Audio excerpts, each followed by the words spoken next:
अपना YouTube channel real music studio like subscribe और bell घंटी को दबाना ना भूलें। डीजे पर छोड़ी कमर हिलई है डीजे मनीष कमर हिलई है। सुन है के छोड़ी आ तोर होठ के लाली ऑर्केस्ट्रा में नचैबो हाली। आ सुन सुन है के छोड़ी आ तोर होठ के लाली ऑर्केस्ट्रा में आ नचैबो हाली। धह के फुलहवा ना डोलई है डीजे पर छोड़ी कमर हिलई है।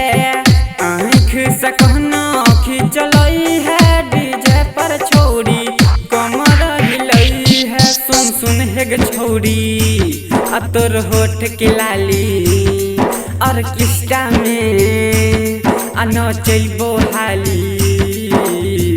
धह के फुलहवा ना डोलई है डीजे पर छोड़ी कमर हिलई है। आँख से कहना खिंचलई है डीजे पर छोड़ी कमर हिलई है। डीजे मनीष डीजे पर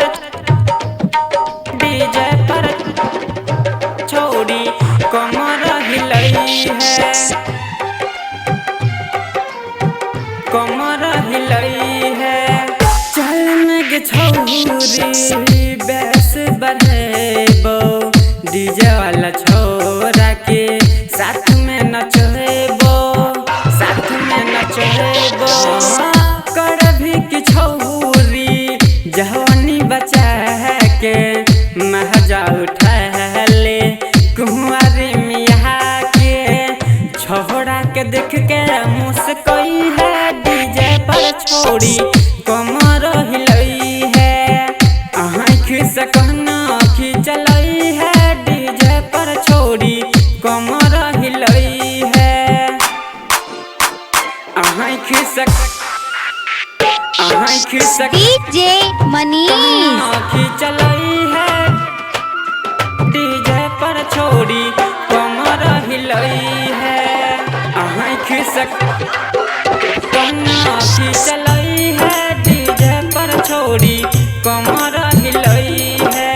श्रीकांत शर्मा कहो सच बतिया राजीव राजा के कहले संगतिया संगतिया। चंदन शर्मा कहो सच बतिया अर्जुन गुलशन के कहले संगतिया।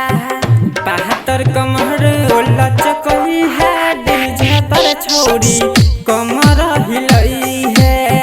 आँख से कहना खिंचलई है डीजे पर छोड़ी कमर हिलई है।